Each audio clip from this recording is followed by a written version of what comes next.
안녕하세요. 안나입니다. 오늘 이야기는 한 남성의 망상으로 인해서 발생한 끔찍한 살인사건입니다.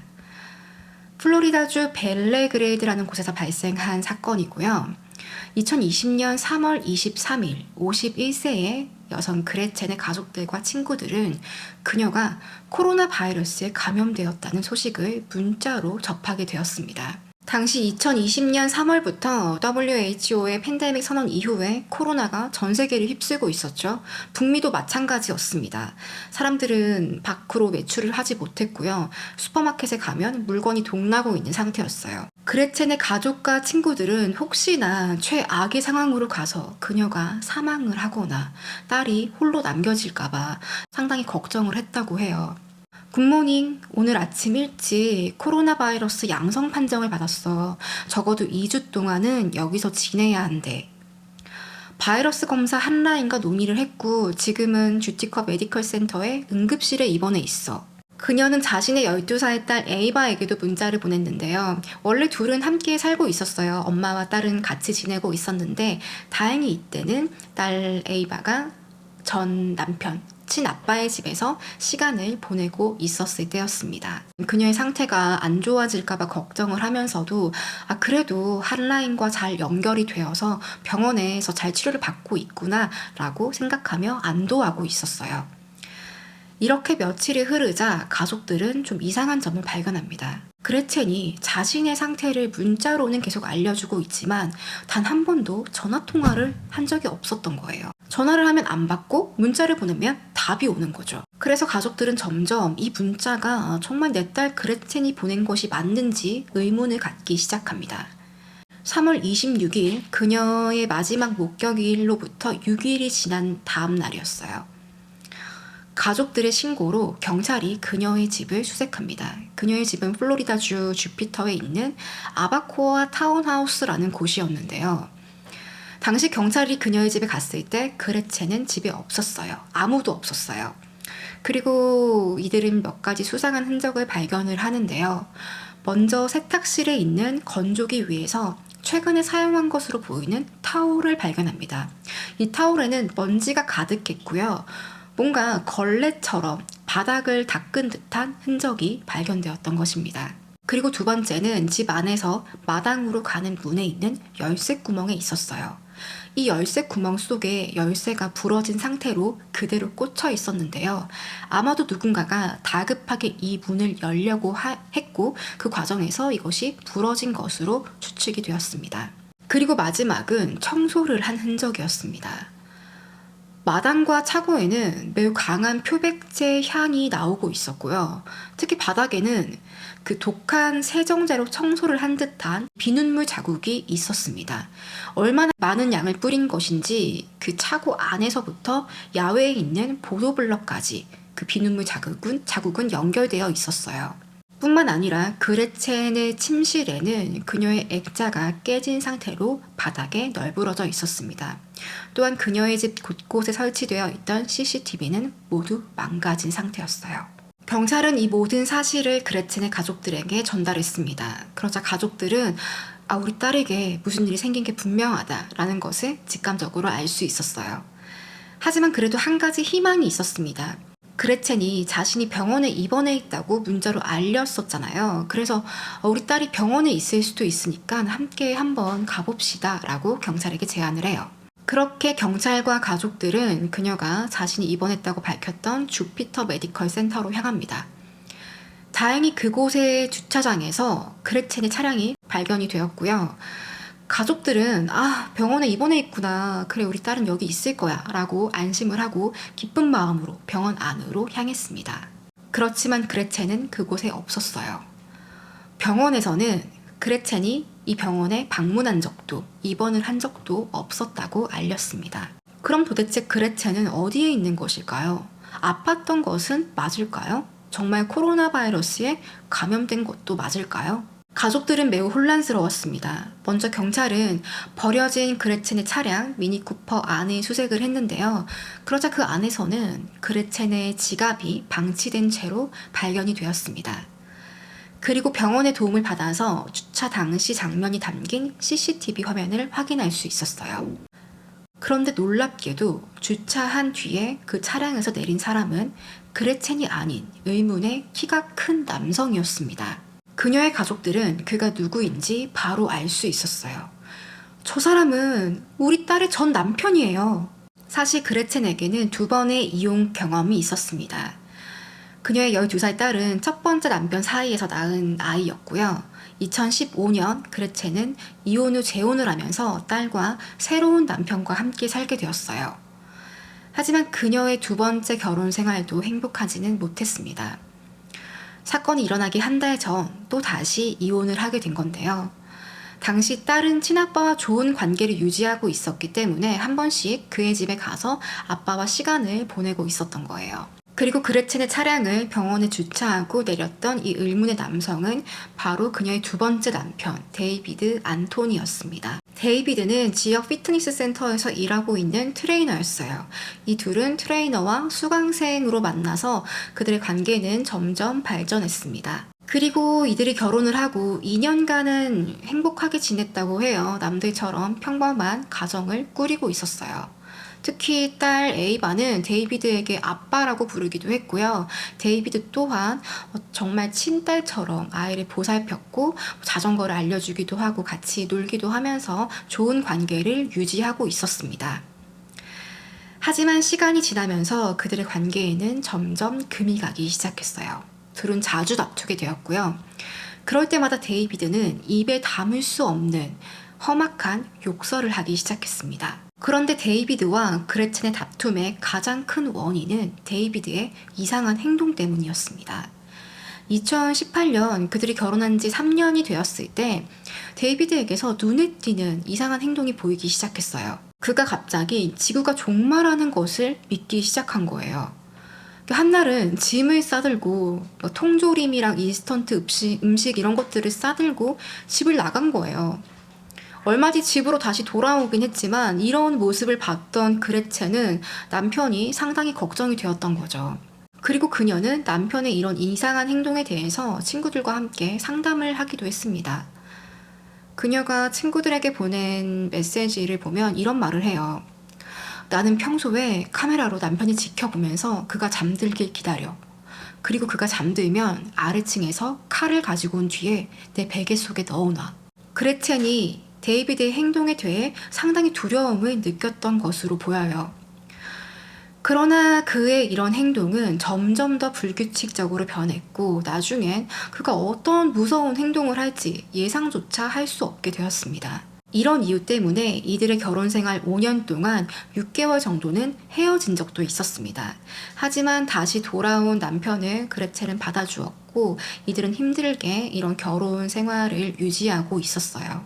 데이비드의 이런 이상한 행동은 바로 양극성 장애에서 오는 것이었는데요. 여러분도 잘 알고 계시는 이 조울증이라는 병이에요, 이건. 갑자기 극심한 우울증과 극심한 조증을 왔다 갔다 하는 것입니다. 특히 데이비드의 경우에는 헛것을 보고 환청을 듣는 그런 망상 증세를 보이기도 했습니다. 이 망상이 정말 무서운 이유가 헛것이 자신을 해칠 것이라고 느끼면서 이를 방어하기 위해 어떠한 행동을 취하게 된다는 것입니다. 이 행동 중에는 폭력이나 방화, 심지어 살인까지 저지르게 될 수도 있어요.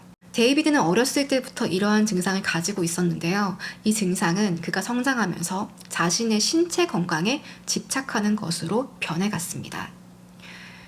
운동이 그의 삶의 전부였어요. 30대가 되었을 때는 세인트 피터스버그에 있는 에커드 컬리지에서 농구 선수로 활동하기도 했고요. 나중에는 오렌지 티어리 피트니스에서 트레이너로 일하기 시작했습니다. 그러나 그는 좀처럼 직장 생활에 적응하지 못했어요. 피트니스에서 함께 일했던 전 상사인 타비타 홉킨스는 데이비드가 마치 시한폭탄 같았다고 말했습니다. 무엇이든 그를 화나게 만들 수 있었고요. 그의 언행에는 필터가 없는 것 같았대요.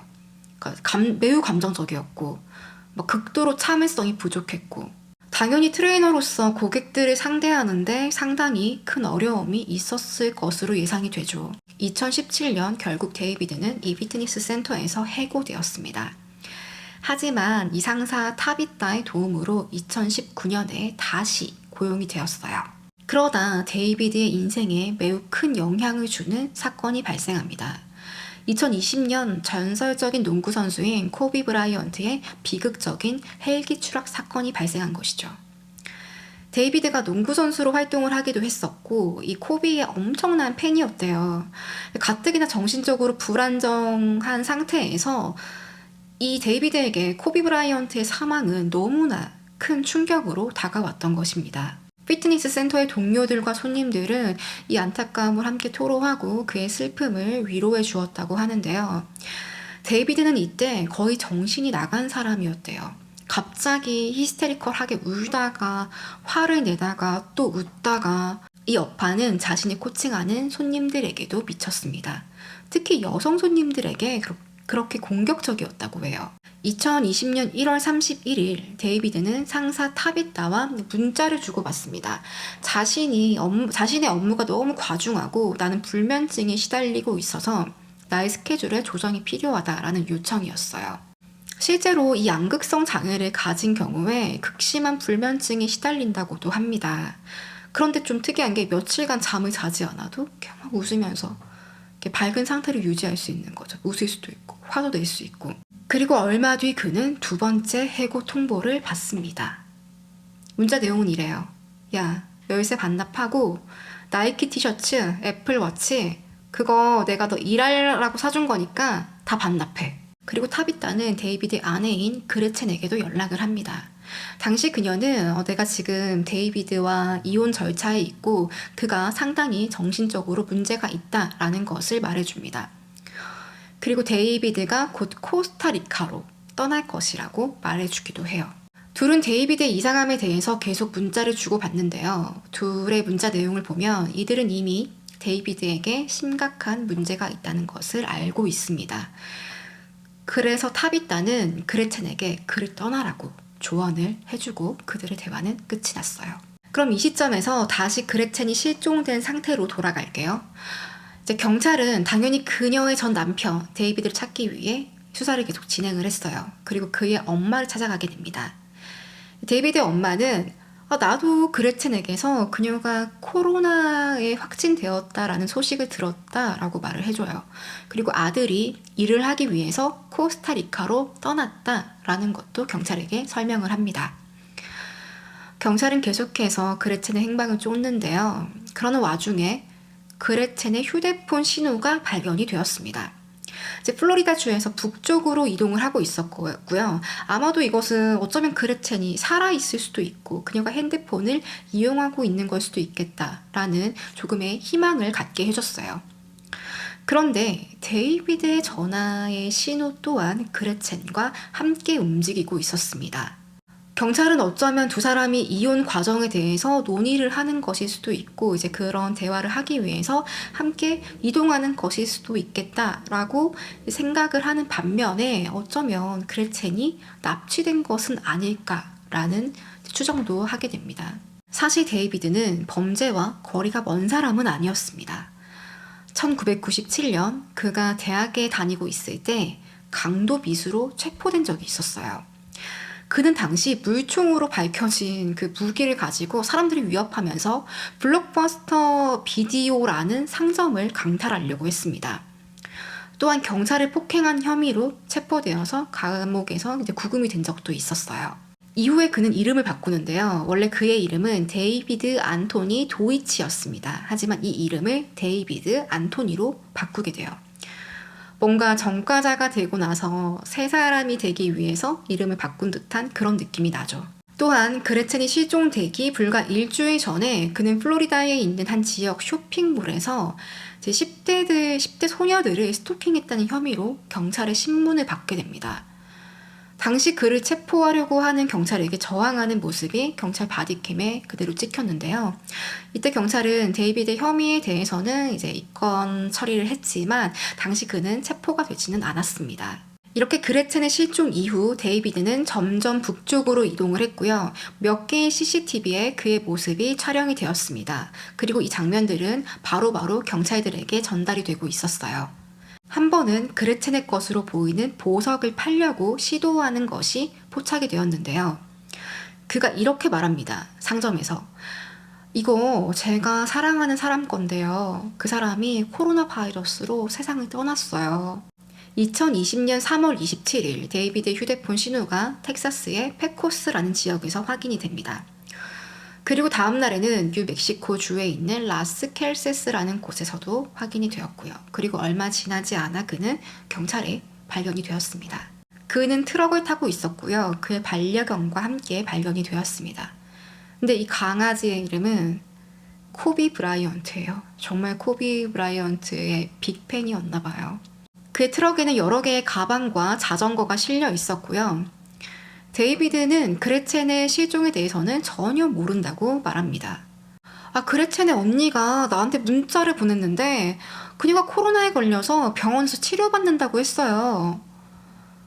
그리고 갑자기 횡설수설하면서 너네 말고 나랑 대화할 수 있는 사람은 없어? FBI 같은 사람 말이야. 그는 경찰의 다른 질문에도 계속 답변을 피하고요. 그레첸의 행방에 대해서는 계속 모르쇠로 일관합니다. Alright, so this is about your wife.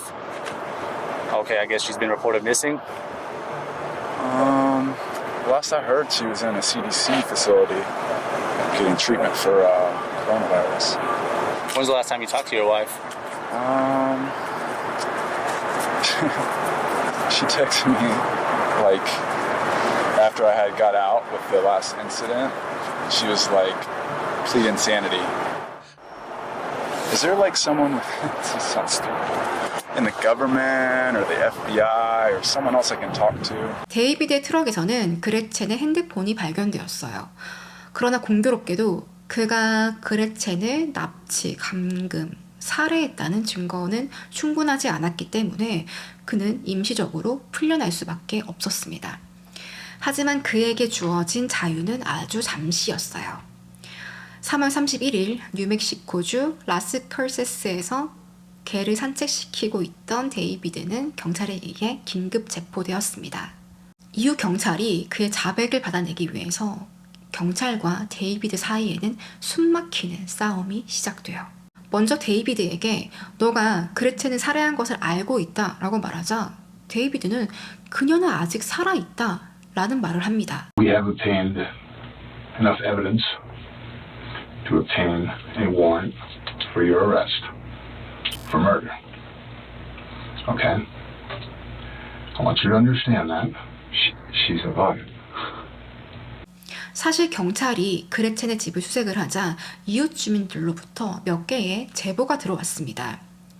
그 중에는 그레첸이 실종된 날 3월 21일 아침 6시경에 누군가의 고통스러운 비명소리를 들었다고 했어요.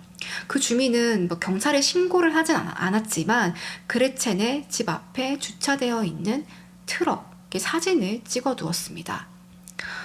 그리고 그 사진 속에 있는 차량은 검정색 닛산, 바로 데이비드의 차량이었습니다. 계속해서 경찰이 그의 알리바이를 캐려고 하자 그는 이런 말을 합니다. 그레첸은 약을 하고 있었고요. 22명의 남자들이랑 즐기고 있었어요. 나중에 데이비드는 그레첸과 함께 북쪽 엘파소라는 지역으로 이동을 했다고는 말하지만 또 그 이후에는 다시 입을 다물어요. 그런데 경찰이 그제서야 이런 얘기를 합니다. 너 그레첸 집안에 CCTV 있는 거 알아? 사실 그레첸의 집 안에는 방범용 CCTV가 여러 대 설치되어 있었어요. 그레첸이 계속되는 이 데이비드의 이상한 행동 때문에 신변에 위협을 느꼈던 거죠. 그리고 이혼 절차에 있던 그녀가 데이비드를 집 밖으로 내쫓으면서 혹시나 그가 다시 돌아와서 자신과 자신 딸에게 해코지를 할까봐 집안 곳곳에 CCTV를 설치해 둔 것이었습니다. 그리고 이 CCTV에는 그레첸의 실종된 날 아침에 그 집에서 무슨 일이 있었는지 고스란히 담겨 있었어요. 경찰이 예상한 대로 데이비드는 그녀의 집에서 그레첸을 잔인하게 살해했습니다. 그리고 그 시신을 자신의 트럭에 옮기는 장면이 고스란히 녹화가 되어 있었어요. 하지만 데이비드는 이 CCTV의 존재를 모르고 있었어요. 나중에 범행을 다 끝낸 뒤에야 집안 곳곳에 카메라가 있다는 것을 알게 되었습니다. 그리곤 모든 카메라를 부셔버린 뒤에 자기의 트럭에 보관을 하고 있었어요. 근데 여러분, 카메라를 훼손한다고 해서 그 촬영된 영상이 삭제되는 것은 아니잖아요. 이제 이런 사실을 몰랐던 건지 그는 이제 웹하드에 따로 저장된 그런 영상의 존재는 생각하지 못하고 카메라를 열심히 부수고 자신의 트럭에 그걸 숨겨버립니다. 경찰이 이런 상황을 설명하는 동안 데이비드는 몸을 전혀 움직이지 못하고 얼음장처럼 굳어버려요. 경찰이 모든 증거를 제시했음에도 불구하고 데이비드는 끝까지 그레첸이 살아있다고 주장을 합니다. 경찰은 데이비드의 혐의를 밝히기 위해서 그녀의 시신을 반드시 찾아야만 했는데요. 하지만 그는 전혀 협조하지 않았어요. 얼마 뒤 경찰은 취조실에 큰 앨범을 하나 가지고 옵니다. 그 안에는 사진이 여러 장 들어가 있었는데요. 첫 번째로 나온 사진은 바로 그레첸의 어린 딸 12살 에이바였습니다. 에이바가 너가 모든 것을 기억하길 바라고 있어. 이 어린 소녀가 지금 엄마가 어디에 있는지 알고 싶어 한다고. And that little girl would like to know where her mother is. 다음 사진은 범행이 담긴 CCTV 장면이었어요. 이거 봐. 지금 너가 차고 청소하고 있는 모습이지? 그리고 이거 너가 그레첸의 시신을 사부로 옮기고 있는 모습이야. 이러한 경찰의 설득에도 데이비드는 이 사진 그레첸처럼 안 보이는데? 그레첸은 살아있어. You put your hand over her mouth and Still dragged alive. her into the garage. It's on video, David. Still alive. Gretchen's still alive. 경찰도 점점 흥분하기 시작했어요. 너가 생존 반응이 없는 그레첸을 끌고 차고로 이동했잖아. 그리고 넌 청소를 했어. 이제 그녀의 집에는 알렉사라는 기계가 있었는데요. 아마존에서 나온 AI 플랫폼입니다. 아이폰의 시리나 삼성폰의 빅스비와 같은 거예요. 그 음악을 틀기도 하고 조명도 컨트롤하고 전화도 거는 그런 기계죠. 거기에 그레첸이 알렉사, 콜 911 이렇게 여러 번 소리를 지르는 것이 녹음이 되어 있었습니다. 경찰은 급기야 이렇게도 얘기합니다. 너는 도대체 왜 그레첸이 살아있다고 얘기하는 거야? 너는 더 이상 잃을 게 없잖아. 우리가 그레첸이 사망한 사진도 보여줬는데 왜 인정하지 않아? 그래서 데이비드는 나 사진 본 적 없는데? 내가 머리에 피 흘리고 사망한 여자 얼굴 보여줬잖아. 나는 아무것도 못 봤는데? 정말 대화가 안 될 것 같아요. 경찰이 계속되는 추궁에도 그는 협조를 거부합니다. 영상을 보는 저도 너무 답답한데 경찰은 얼마나 힘들었겠어요. 결국 경찰은 그레첸의 딸 에이바의 음성 메시지를 들려줍니다. 데이비드, 저 에이바예요. 전 당신을 사랑해요. 나는 엄마를 잃는 게 너무 두려워요. 엄마가 어딨는지 제발 알려주세요. 사랑해요. 이 와중에도 데이비드는 이거는 에이바의 목소리가 아니라면서 현실을 부정합니다. 9개월 후인 2020년 12월 21일 그레첸의 시신이 마침내 발견이 되었어요. 그녀의 집 근처에 있는 월마트 뒤에서 발견이 되었고요. 멀지 않은 곳이죠. 하지만 경찰은 시신의 매장 장소를 알려주는 대가로 데이비드의 탄원을 받아들이기로 약속한 상태였습니다. 경찰도 더 이상의 신문이 어려웠던 거죠. 이렇게 무죄를 주장하느니 시신이라도 찾고 좀 낮은 형량이더라도 빨리 기소를 해야겠다라고 판단했던 것 같아요. 데이비드는 2급 살인에 대해서 유죄를 인정했고 종신형 대신에 38년형을 선고받았습니다. 만약에 시신이 발견되었다면 당연히 1급 살인 혐의로 최소 종신형을 받았을 거예요. 부검 결과 그레첸의 목에서 치명적인 자상이 발견되었고요. 데이비드에게 격렬하게 저항했던 흔적들 또한 여럿 발견되었습니다. 이 양극성 장애를 가지고 있었던 전 남편에게 무참하게 살해된 그레첸. 자신의 위험을 예상을 하고 CCTV를 설치하면서 이제 방어를 최대한 해보려고 했지만 결국에 그녀는 이 끔찍한 살인사건의 피해자가 되었습니다. 데이비드가 만기 수감을 하게 된다면 2058년 그의 나이 81세에 석방이 될 예정입니다. 81세면 충분히 재범을 저지를 수 있는 나이 아닐까요? 범죄를 저지르는데 나이가 중요하진 않지만 그를 사회에서 완전히 격리시킬 수 없었잖아요. 지금 이러한 판결로 인해서. 그렇다면 그가 정신적인 장애를 제대로 치료받고 완전히 교정된 상태에서 사회로 나오길 바랍니다. 오늘 사건은 여기까지고요. 그럼 저는 다음 시간에 또 다른 이야기로 찾아뵙도록 할게요.